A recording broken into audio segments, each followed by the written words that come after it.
Hello guys, welcome back to another video. And well, we have the Aerial Ambush Jurassic World Rebirth Quetzalcoatlus. I'm gonna call this the ground stalking Quetzalcoatlus since that's what it should be doing in the movie, and also I bought this thing just because it can stand. So yeah, anyways, this thing's absolutely massive, like way bigger than I was expecting, and you should take a closer look at it. So yeah. Also, I ordered this, and every single time I get a Rebirth figure from Walmart, they come in less and less packaging. They started off in like boxes, then they kind of came in like bags, and now they just kind of came in it just came like this. Pretty much the shipping logo is literally right here. I just took it off, but anyways, let's take a look at the packaging.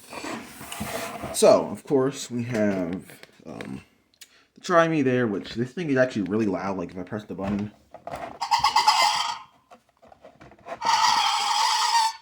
think it might be just because it's vibrating off the plastic, but we'll see when we take it out of the actual box. Anyways, we have the Quetzalcoatlus Aerial Ambush render of the Quetzalcoatlus. Size comparison, which I wish they would have put that in all the figures. Also would have wished they would have did cards again, which is a shame. I really like the cards on the old Dino Rivals one. It would have been cool if they did that with the Rebirth ones again. Then on the back of the box, see more renders of the actual figure. Jurassic Facts app, the actual action features, which this figure has really good action features except for one which is absolutely garbage, but the rest of them are really nice. Then we have the land, air, and sea thing. And then we have the Quetzalcoatlus peeking out at the top of the box to say hello. So, yeah, that's nice. So, yeah. Anyways, now let's actually get this figure out of the box. Get the scissors real fast. In fact, that's the actual sound effects are the only action feature you can do with it in the box. Also, this has like a different type of string. Usually it has like the kind of plasticky ones. This figure has these kind of more cardboardy ones, like these kind of more papery cardboardy ones, I guess. I don't know exactly how to explain it, like rope, kind of. There we go. Hopefully that gets it out. Oh no, there's actually one of the more plastic ones I was talking about up here on the neck. Like the elastic ones, I guess. And yeah, this is probably the easiest Rebirth figure to get out of the box again. Let me take a closer look. I knocked a few things I had over there. And you can kind of see this more like a mountainy background. But, yeah. Anyway, here's the Aerial Ambush Quetzalcoatlus out of the packaging. This is by far the largest Pterosaur Mattel ever released. So, yeah, let's take a close look at this. So first we have the head sculpt, which looks very detailed and very nice. I don't know how I feel about the beak. That's the one thing I don't like about this figure. The beak looks weird. I'm still tempted, still debating if I want to customize this figure into the Dominion Quetzalcoatlus. Honestly, I'm starting to think about it. I might just customize the beak. That might be the only thing I change because I don't really like the beak. Otherwise, I actually kind of do like the colors on this figure. So, yeah. So, yeah, again, you can see like kind of feathers on the back of the neck, which look nice. Also, this is a fully feathered figure, which is really nice to see as well. Again, if I open that mouth, you can see it has a nice pink tone. Also, I know a lot of people talk about the tongue being sculpted up, which actually works better on this figure since it's still lower to the ground. Or at least to the bottom of the mouth. Unlike the T-Rex where it's like halfway through the mouth so you can barely grab things. Also, I'd say the bite force on this figure is maybe a bit stronger than some of the other ones. So, that's nice. So, yeah. Then also, neck can only swivel this far, but it can go up and down all the way, which is really nice. But I can definitely open it up this way, and you can kind of see the mouth. So, pretty good. Underside of the throat looks really nice. I wish the lower beak would have went out a little bit further, but oh well. Nice wrinkly detailing, nice details around the eyes. Let me just move forward for better lighting. Yeah, nice detailing around the eyes. Nice when it strips down the first part of the neck. There's not really much patterns, but since but Mattel really did a good idea with like putting the patterns on the wings. So yeah. Anyways, we have the actual wings, which this last part is actually made out of fabric. I didn't realize it's like around the plastic. This whole entire last thing is like printed kind of. I was expecting that to be molded plastic as well, but no, it's not. Here's more kind of like more feathery detailing on the arms with the hands and the claws. More feather detailing down the back. They did really good detailing with the feathers. Also, they stopped the feathers right there at the feet, which is actually really good for this figure.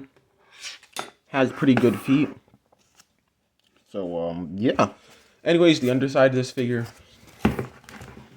pretty good also. Like if I can get the stand like this, you can see more fabric, more things. One thing I do want to mention is that I really did not like the fabric on the wings. Like, I just don't like fabric wings on... I just don't like fabric or cloth or like fur, actual like realistic fur stuff on pterosaurs or really any figures, just because unless they're like plushies, I just don't really like it since I feel like it gets dirty and it's really hard to wash, especially like electronic ones, since it's hard to actually clean it without ruining the electronics or something. Though on this figure, I think it's actually fine. It's not one of those cloths that really can get dirty. Kind of one of those more simpler ones. Again, I haven't really had too many figures with cloth, but I just really didn't really like it. So let's move into the action features. Again, actually, let me do the articulation. We have, let's go forwards, backwards, all the way about this fur. The feet can go backwards, forwards. Then we have the wings, which can go down. And actually, when you push them down, the bottom part of the wings fold in, which we'll get to that in a second. Definitely the best part of this figure. The hands can go up, it can go down, and go to the side. You can actually kind of put them in a more natural position. Though, unlike like a Bellasaur, you can't really do it because it's kind of sticking out too far. You can't really put it to the side without looking weird. You can just, this one where you actually kind of gotta keep it forward. The neck actually, can it move up and down? I cannot tell. It looks like it should be able to move up and down, but I can't tell if that's part of the action feature or not. So we'll take a look at that in a second. I don't want to actually damage the figure. The head can go down. It can go up. It can swivel side to side a little bit. The jaw can open, though that is part of the action feature. Yeah, that's pretty much it. So, first action feature for this figure, you can press the button. No, this thing is just really loud. Easily the loudest Rebirth figure, like to the point where the speaker almost cannot handle it.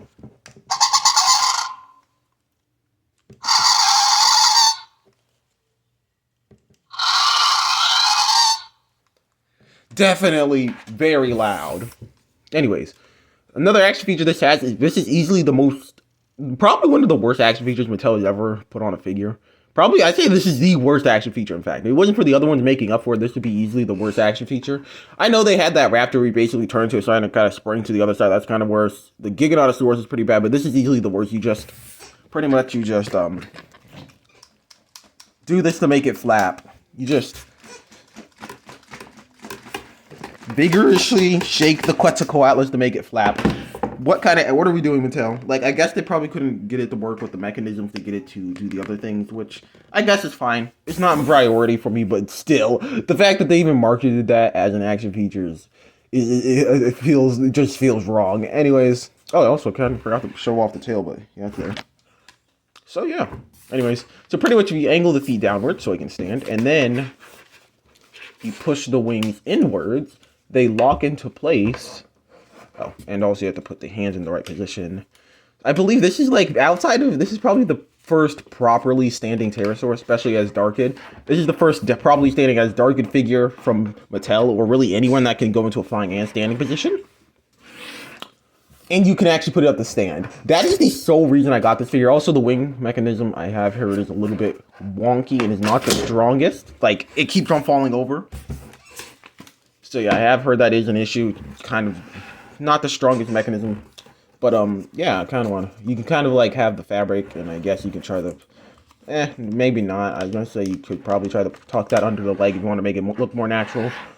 Kind of like however you kind of push the fabric inside, is how naturally you can get it to stand. And again, it is really weak mechanism.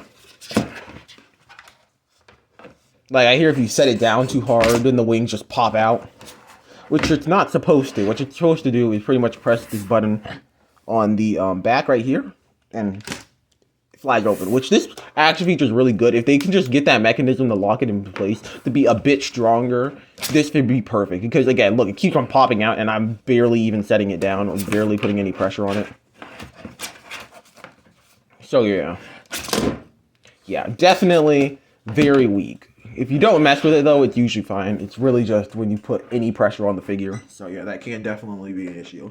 Now, seeing it standing like this thing is absolutely massive. Again, definitely a great action feature. Honestly, I hope they re-release the Dominion Quetzalcoatlus with this action feature. And also, seeing that they can even do this, maybe we can get a Hammond Collection Quetzalcoatlus. I'd definitely get that if they did have, like, the Dominion Quetzalcoatlus, make a Hammond Collection version. And then, since they don't need to have the action feature, maybe they would just be a regular joint to move it down like this. Honestly, it's amazing. The only other pterosaur I think Mattel has released that can go from a standing to a flying position is the Hammond Collection Geostembergia, and I think also the Amber Collection Pteranodon, but I don't have that figure. I just the Geostembergia. And the standing, the standing for that figure sucks.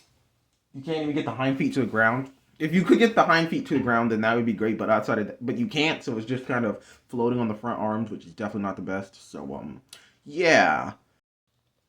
For the actual size of this figure, in height, it's actually about 9 3/4 inches tall. Length from tip of the tip of the beak to the tip of the tail, I'd say is about 11 inches. And then if we get the actual wingspan, man, I was going to press the button to make it look cool, but oh well. Anyways, actual wingspan, which is going to be a bit tricky to get. Honestly, it would be cool if you could get the figure the balance. You might actually be able to get the balance on 2 legs if you put enough work into it, which I don't feel like really doing right now, but at the same time I do. So give me a second while I try to get this figure to stand on 2 legs. I think it would look kind of cool, kind of like that scene from Prehistoric Planet with the Hatzegopterus. Also, I don't know, does this neck move up and down? Or is that part of the action feature or something? I cannot tell.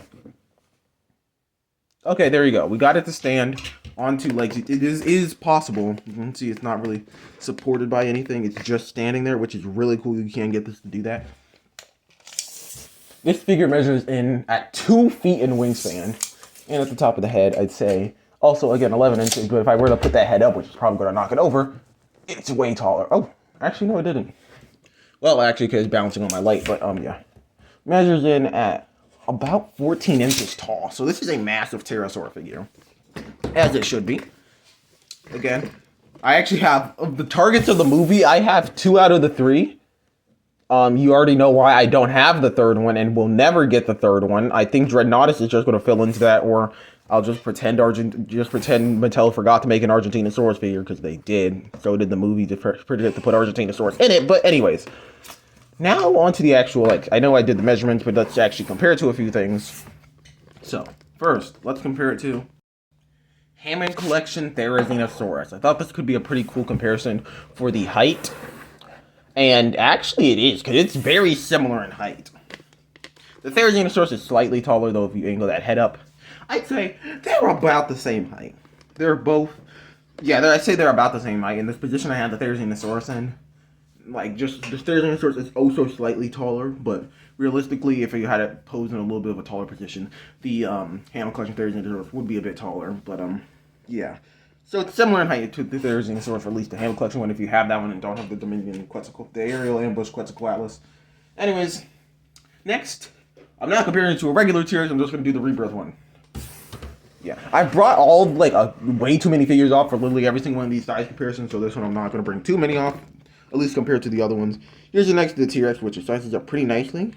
Honestly, I am kind of tempted to get a regular T-Rex off the shelf, since to see if it scales more naturally, actually. You know what? I think I'm going to do that. Okay, I'm back. Originally, was going to just not compare it to the other T-Rex figure, because I didn't want to get too many figures off the shelf, but here's the next to a regular T-Rex, which it actually does. It scales pretty accurately, too, actually. So yeah, here's the regular, the new rebirth T-Rex next to this one. Meet the same fate as the Inferno Draken from Wonka Dinosaurs 2025. Or the T-Rex can meet the same fate, it could be attacked, like the one from one Prehistoric Planet. I'm just pecking on the head. I think it's a pretty good size. Anyways, next, let's compare it to the Jurassic World Rebirth Spinosaurus, which is actually also slightly shorter than the Spinosaurus. From what I can find, outside of Disgusting Dubious Freak, is the tallest rebirth figure, even bigger than Mr. Mutant. But it's slightly, Mr. Mutant is very similar in size to it. And to be fair, Mr. Mutant is really weird and just really oversized, so his body actually goes up to almost where the sail is. Well, again, Spinosaurus is just the sail, so yeah. Anyways, next we have since we have land, air, and sea, here's the sea component of that. The Mosasaurus, which in this position is basically the same height as the Quetzalcoatlus. The Quetzalcoatlus is tall until you bring in a bunch of other oversized stuff. So yeah.